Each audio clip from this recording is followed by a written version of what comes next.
Okay. Recording in progress. Baik. So bersedia dengan buku masing-masing? So cikgu pun nak buat satu hirupan.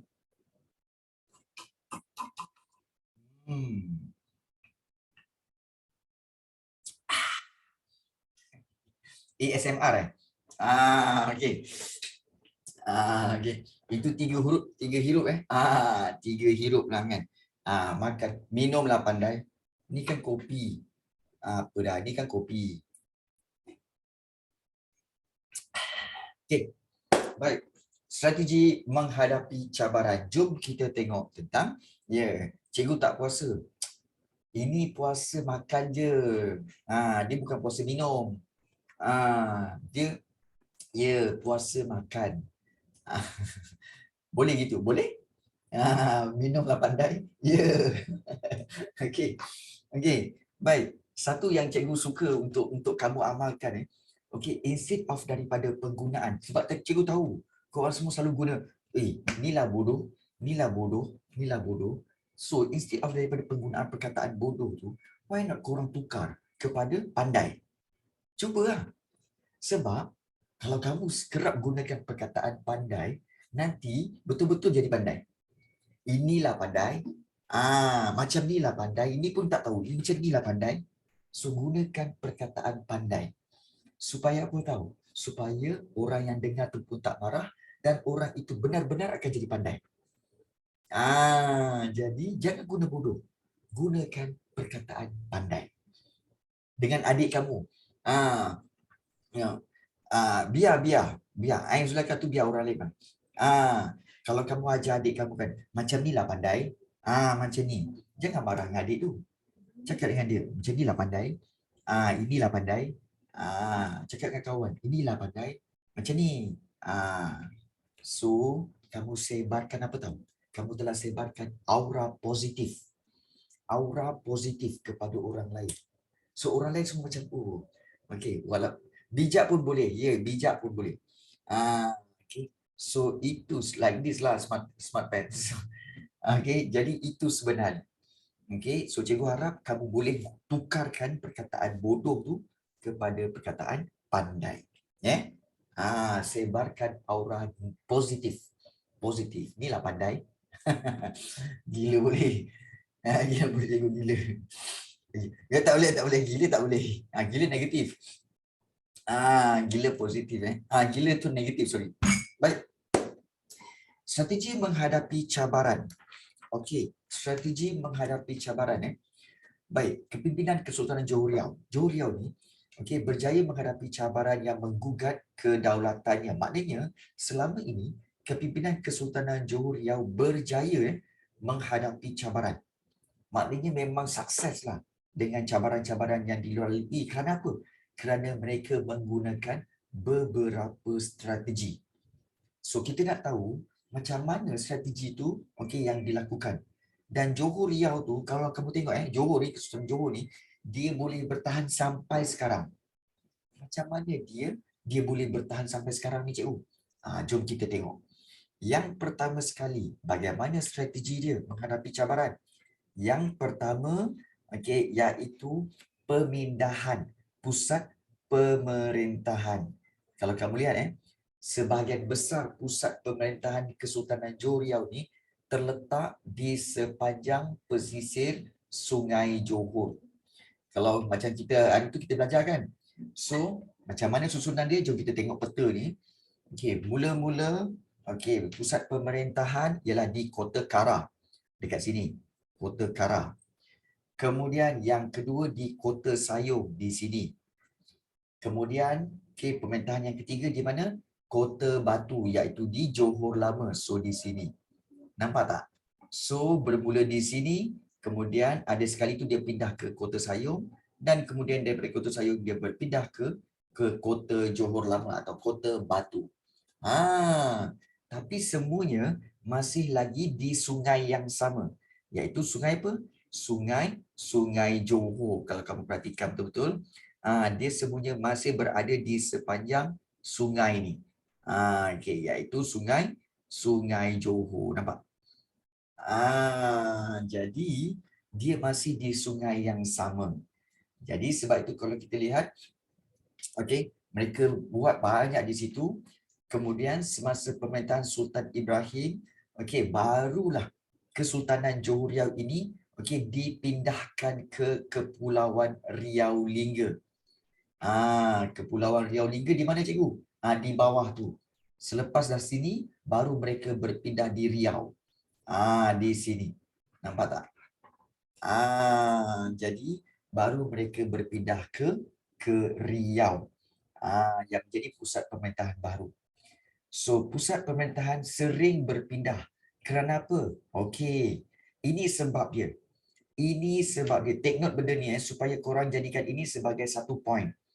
Okay, soalan selalu tanya, kenapa pusat pemerintahan Johor sering berpindah?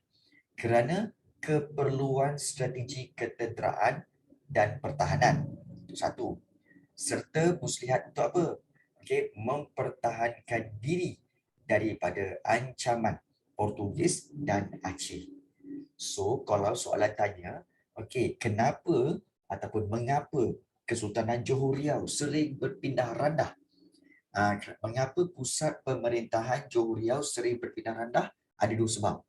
Okay, kerana keperluan strategi ketenteraan dan pertahanan, dan yang kedua untuk mempertahankan diri daripada ancaman Portugis dan Aceh. So itu dua sebab. Okay, pemindahan pusat pentadbiran tu.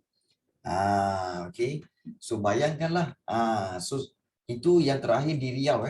Dan kemudian, okay, selepas habis di Riau, okay, kalau kamu nak tahu, selepas habis di Riau, mereka berpindah ke mana tahu? Ke Johor Bahru di sini. Berpindah ke Johor Bahru. Dan kenapa dia berpindah ke Johor Bahru? Kerana pada waktu itu Singapura telah dirampas, dimiliki oleh British. Dimiliki oleh British. Kerana apa? Kerana peristiwa yang berlaku semasa pemerintahan Sultan Mahmud yang ketiga, yang kamu akan belajar semasa tingkatan 3 nanti. Okay, Singapura di take over oleh Stamford Raffles. Stamford Raffles, betul. Asalnya, okay, Kesultanan Johor semua ni Johor tau. Dulu semua ni Johor punya. Termasuk Riau, termasuk Singapura, ni semua Johor. Tetapi oleh kerana kedatangan, used to be part of Johor. Tetapi bila datang Stamford Raffles, so Stamford Raffles telah ambil Singapura. Itu sebenarnya. Kenapa besar sangat? Sebab dia mewarisi kawasan yang dimiliki oleh Melaka dulu. Dulu, macam cikgu cakap itu kan, kawasan yang dulu dimiliki oleh Melaka, bila Melaka diserang oleh Portugis, Sultan telah membuka, mengasaskan Kesultanan Johor Riau. Semua yang dulu tu Melaka telah pun pergi ke Johor. Maknanya semua dulu yang hormat Kesultanan Melaka, bila keturunan Kesultanan Melaka pergi ke Johor, mereka still setia kepada Kesultanan Johor. Sebab Kesultanan Johor Riau itu adalah some part of Kesultanan Melaka. See? Jadi sebab itu kawasan Johor sangat besar dulu. Itu sebenarnya. Baik. So, yang pertama strategi dululah, itu dulu. Kalau nak cerita dulu, dulu pun nenek cikgu pun cut juga kan. Tapi cerita dululah. Itu cerita dulu. Okey, baik. Alright. So, kita lihat itu yang pertama, strategi yang pertama, pemindahan pusat pemerintahan. Baik. Yang kedua, kita nak lihat strategi.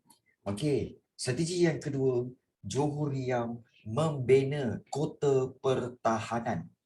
Di mana kalau kita lihat, kota pertahanan yang dibina sering berubah. Okey, sering sering berubah mengikut lokasi pusat pemerintahan dan mempunyai bentuk serta ciri yang tersendiri. So even now Singapore is still ruled by British, or they won't over them later. Okay, Tanisha Devi, sebenarnya Singapura selepas Stamford Raffles di take over, Stamford Raffles take over Singapura. Kemudian macam-macam peristiwa telah berlaku di Singapura Dan selepas itu Singapura telah join Malaysia. Okay. Tetapi untuk several years sahaja. And then after 2 years or 3 years, plus minus, okay, Singapura telah keluar daripada Malaysia. We gonna learn that later? Yes. Untuk Singapura join Malaysia, kamu akan belajar dalam sejarah tingkatan 5, not form 2 tingkatan 5. Okay. Tingkatan 5 kamu akan belajar. Sabar, sabar. Ya, betul. Ya, iaitu Singapura join Malaysia menjadi Malaysia, and then after several years, okay, Singapura telah keluar daripada Malaysia. Kamu akan belajar dalam sejarah tingkatan 5. Don't worry. Kalau korang nak tahu, korang stick je dalam kelas cikgu. Memang ada. Form 1 form 2. Okay. Sejarah form 2 dia baik. Ya ke? Ada yang kata sejarah form 2 ni sukar. Baik. Secara realitinya, okey, berapa ramai yang rasa bahawa sejarah form 2 ni susah? Sila raise hand, cikgu nak tengok. Sila raise hand. Siapa yang rasa sejarah form 2 ni susah? Sila raise hand. Cikgu nak tengok. Bukan susah, tapi macam bab 5 dengan 6 cikgu yang sukar sikit. Okey. Baik. Okey, so kita ada 2, 4, 6, 8. Okey. Baik. So kalau kita lihat di sini, okey. Baik, terima kasih. Okey, terima kasih. Terima kasih. Okey. So secara umumnya bukan semua orang, bukan semua pelajar kata ianya susah. Tapi bukanlah senang. Okey.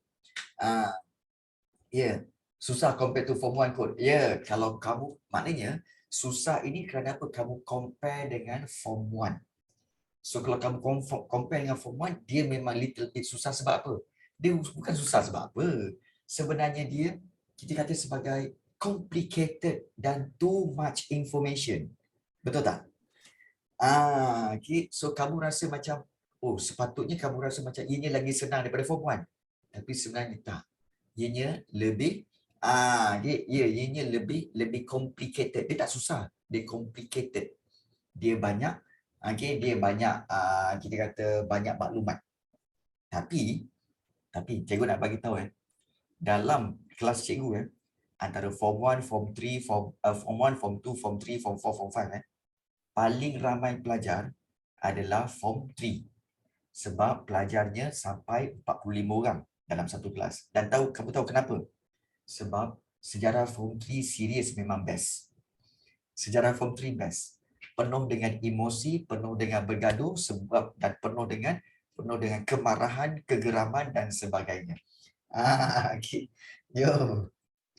Okay, so tak boleh terus ke form 3? No. Belajar ikut tangga, naik satu-satu. Jangan lompat, nanti jatuh. Okay. Jangan skip lompat, nanti jatuh. Satu-satu, ikut tangga. Ya, ikut tangga. Yes. Okay, baik. Kita sambung. Membina kota pertahanan. Okey, faktor yang kedua, strategi yang kedua, iaitu contohnya kota Kara. Okey. Ikut tangga je. Kota Kara dibina semasa pengasasan kerajaan oleh Sultan Alauddin Riyad Shah I, terletak di Kuala Sungai Telur. Dan pagar, okey tengok Kota Kara ada pagar yang dibuat dengan pancang kayu yang besar setinggi 40 kaki, iaitu 12 meter. Maknanya kalau kamu lihat di sini, inilah dia pancang-pancang kayu yang kalau kita lihat, kita zoom kita zoom. Okey. Okey. Dia pancang-pancang kayu. Ini pancang-pancang kayu. Ini pancang-pancang kayu dan sampai dia keliling sampai sini sampai sini pun ada pancang-pancang kayu yang setinggi 12 meter. Maknanya tinggi daripada bawah ni sampai ke atas ini adalah 12 meter. Tinggi ni. 12 meter rasanya dalam tinggi. Memang tinggi.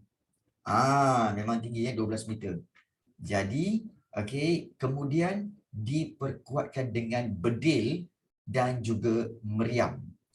Okey, bedil ni adalah sejenis alat macam senapang lah. Ada senapang dan juga ada meriam. Okey. Panjang. Dia sebenarnya bersambung ni. Daripada sini sambung sampai ke ujung sana. Nampak tak? Dia sampai ke hujung sana tu kalau korang perasan. Nampak tak? Dia punya tu sampai hujung sana. Dan setiap tu ada dia punya apa kita kata sebagai dia punya pondok untuk meletakkan. Dia nak buat Great Wall ke? Tak. Dia buat wall lah. Tapi tak adalah sebesar Great Wall tu. Okay. So dia hanya keliling kota itu. Dan kalau kau perasan, ini sungai. Nampak tak? Yang ini sungai. So sungai ini adalah laluan kapal keluar masuk. So mereka mengawal. Okay, dan memerhatikan kapal-kapal yang lalu. You see? So kalau kita lihat, itulah dia Kota Kara.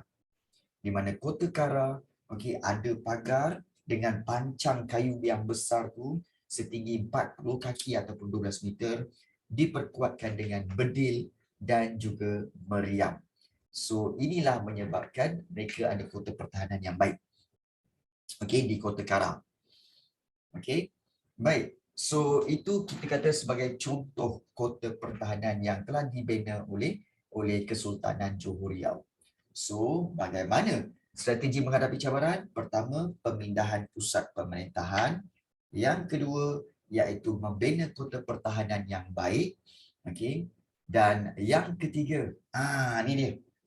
Menjalinkan hubungan dengan Belanda. Ambil korang. Menjalinkan hubungan dengan Belanda. Kepimpinan Kesultanan Johor Riau mengekalkan kedaulatan, berjaya untuk mengekalkan kemerdekaan mereka, mengekalkan kedaulatan kerajaan dengan mengadakan perjanjian persahabatan. Dengan siapa? Dengan Belanda. Dasar yang berbaik-baik dengan Belanda dilakukan sebagai strategi. Satu strategi untuk menghadapi ancaman daripada Portugis di Melaka dan juga Aceh. Baik. So mungkin ada yang bertanya, cikgu, out of nowhere, tiba-tiba Belanda ni ada, cikgu. Macam mana, cikgu? Okey. Baik. Untuk pengetahuan kamu, semasa kalau kita lihat, cikgu akan buat dalam bentuk macam ni. So katakanlah ini, baik. Baik, what country is Belanda? Actually Belanda adalah sekarang ni dipanggil Holland ataupun Netherlands. Netherlands sekarang ni. Baik. So untuk pengetahuan kamu, sebenarnya sewaktu Portugis telah memiliki kawasan ini, Melaka, Portugis memiliki kawasan ini. So Johor di sini, Johor Riau di sini, pemerintahan di sini. Sebenarnya sebahagian kawasan sini, yang sebelah sini kan Johor punya kan, dan juga sini ada Aceh. Kawasan yang ini, kawasan yang ini pula, yang warna hijau ini, sebenarnya perlahan-lahan telah dimiliki oleh Belanda. Belanda datang dan take over Indonesia. So di sini Belanda. Belanda. Belanda take over kawasan ini. Aceh small je sebenarnya. Aceh kat sini. What's Belanda? Belanda adalah datang dari Belanda ialah Netherlands. Netherlands ataupun dipanggil juga Holland. So Netherlands ataupun juga Holland. Yes. They said here to avoid danger from Aceh. Ya, betul. Bukan. Ya, betul. Aceh sebenarnya tak besar mana. Aceh sebenarnya kawasan yang sini.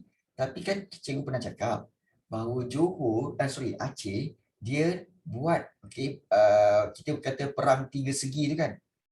Perang tiga segi antara Aceh dengan Portugis di Melaka dan juga di Johor. Sebab apa?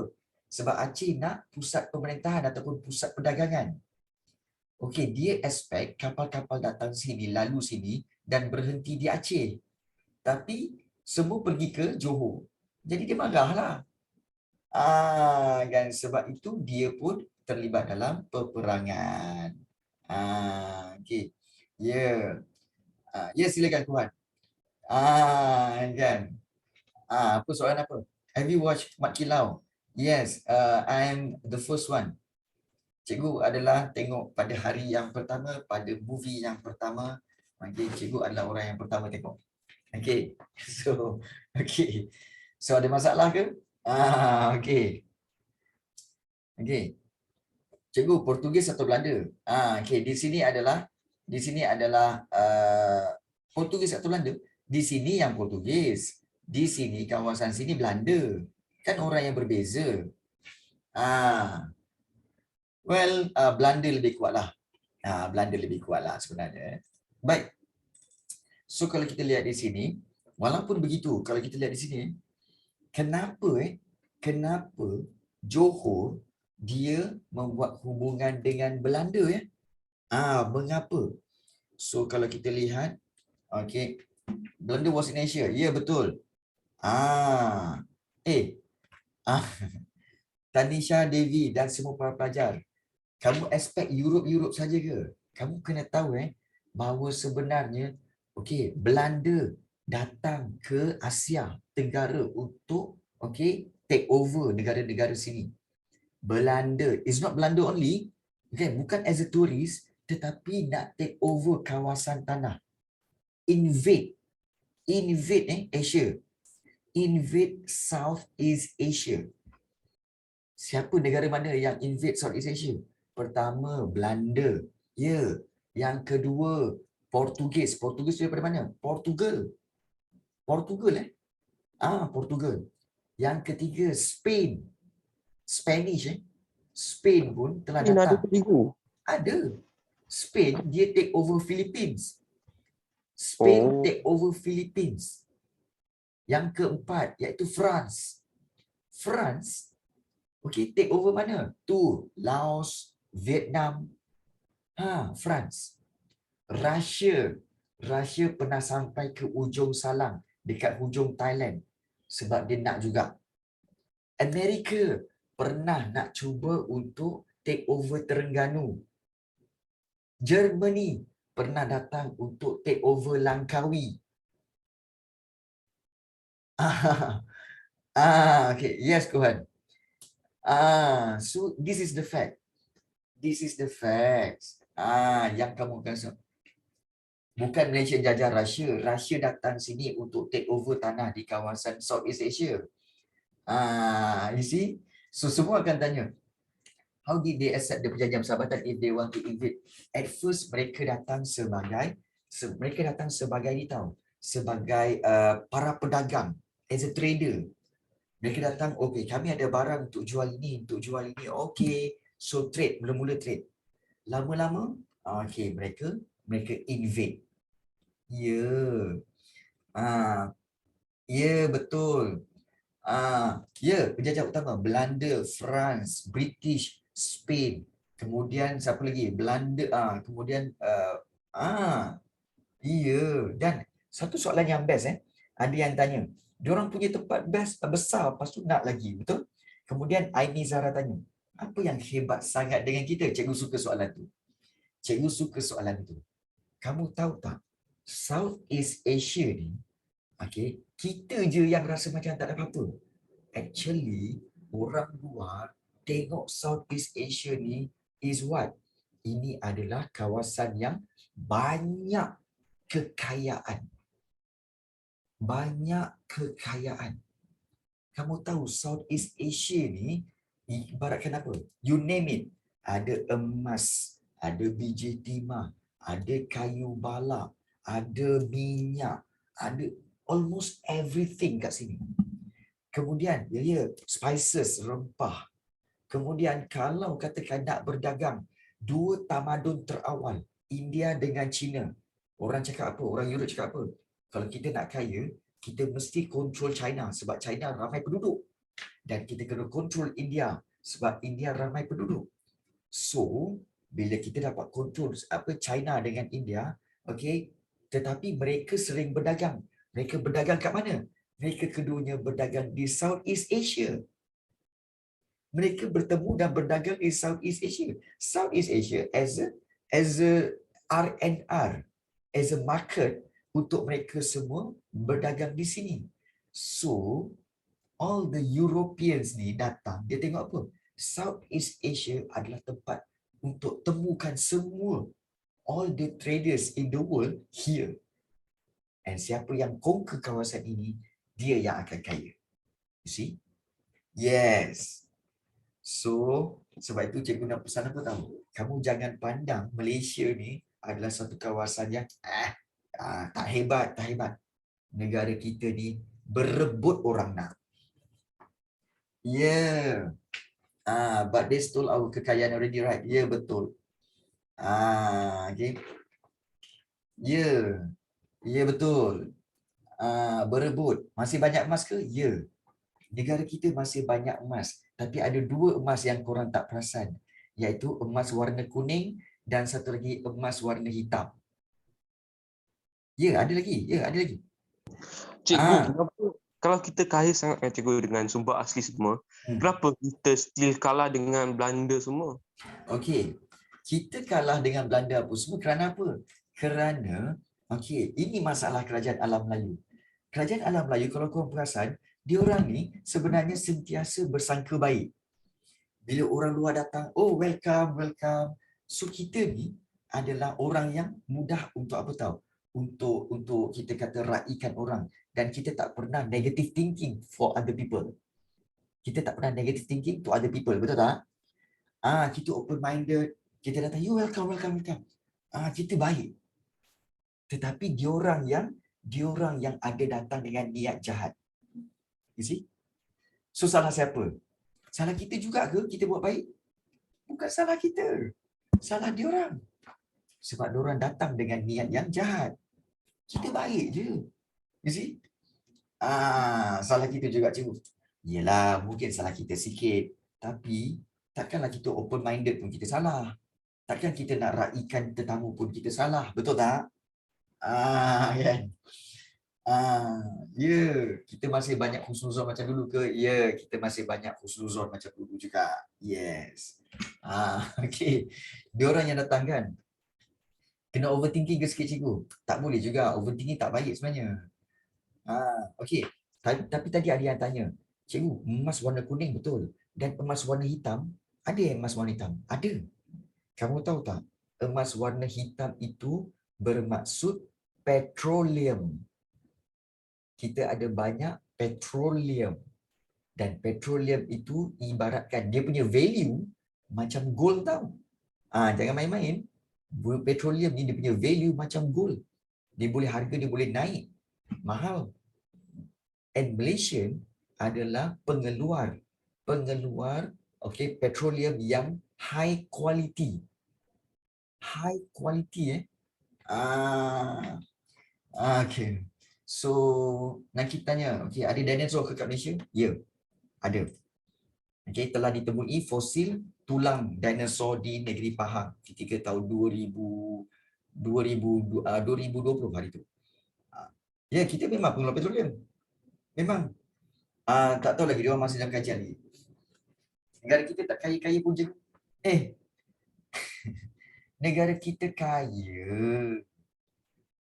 Negara kita kaya. Bukan. Aduh, korang ni kan. Iya, negara kita kaya. Cuma, dengar betul-betul negara kita kaya. Kan?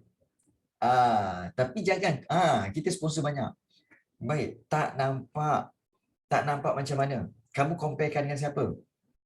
Kamu comparekan dengan siapa? Adakah kamu comparekan dengan Singapura? Adakah kamu comparekan dengan Amerika? Ataupun compare dengan Singapura? Okay, compare dengan Thailand. Okay, kenapa ekonomi merosot? Okay, macam ni. Oi, banyak betul soalan korang ni. Compare dengan apa? Japan. Kita tak menunjuk-nunjuk. Okay. Dengan Singapura, cikgu, Singapura. Yeah, tell stories, yes.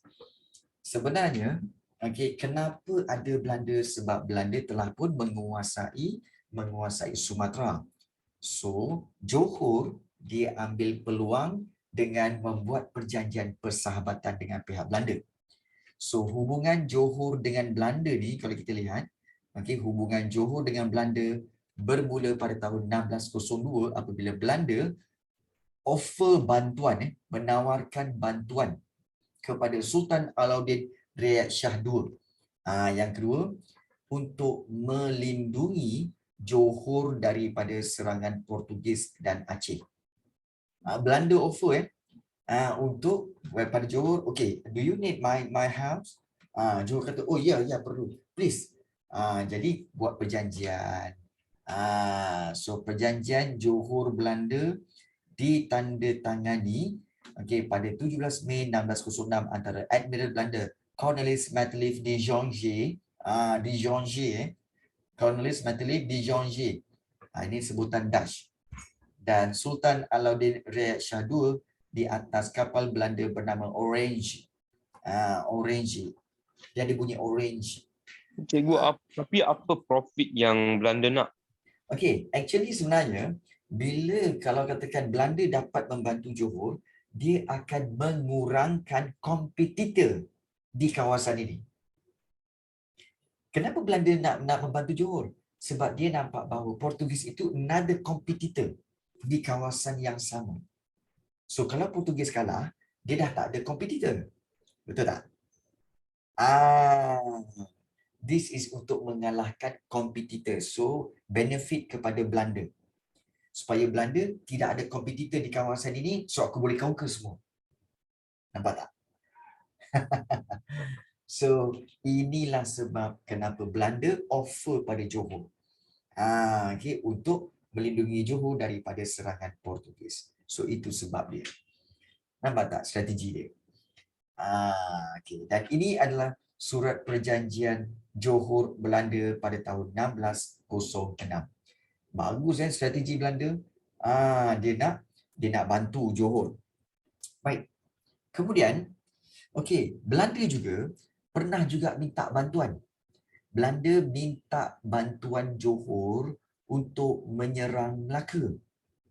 Jadi, Johor pun ambil, maknanya Johor telah join perang Belanda Portugis dengan memberikan bantuan berikut, iaitu Johor, tentera-tentera Johor telah membantu mengangkut peralatan perang, kemudian membuat tapak meriam, kemudian menggali parit kubu tu, dan juga menyekat musuh daripada lari ke dalam hutan. Mana-mana tentera Portugis yang lari masuk ke dalam hutan, dia buru, dia tahan.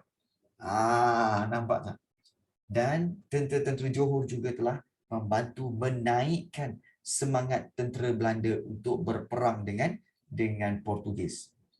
Jadi, Johor telah membantu Belanda mengepung dan menyerang Portugis di Melaka. Sejak 2 Ogos 1640, akhirnya Portugis di Melaka berjaya ditewaskan.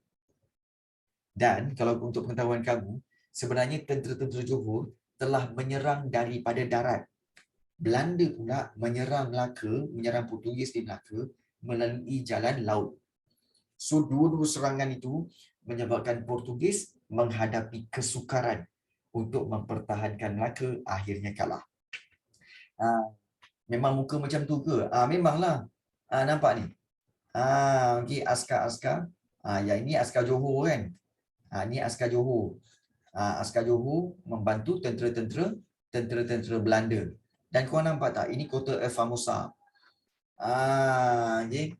Kota Formosa. Nampak macam cowboy? Lah. Nampak je. Tapi dia tentera.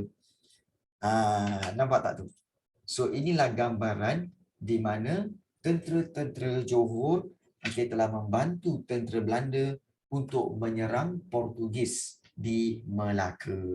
Dan akhirnya Portugis kalah. So, inilah kebaikan tentera Johor membantu Belanda mengepung Melaka. So, inilah kebaikan apabila apabila menjalinkan hubungan dengan Belanda. Nampak tak? Okey, so masing-masing dapat keuntungan. Namun begitu ya, kalau kita lihat di sini ya, strategi memindahkan pusat. So ada 3 kat sini. Strategi memindahkan pusat pemerintahan 1, membina kota pertahanan 2, dan mengadakan perjanjian persahabatan dengan Belanda 3. So bermakna ada 3 strategi ini telah dapat mengekalkan kedaulatan dan kestabilan Johor Riau.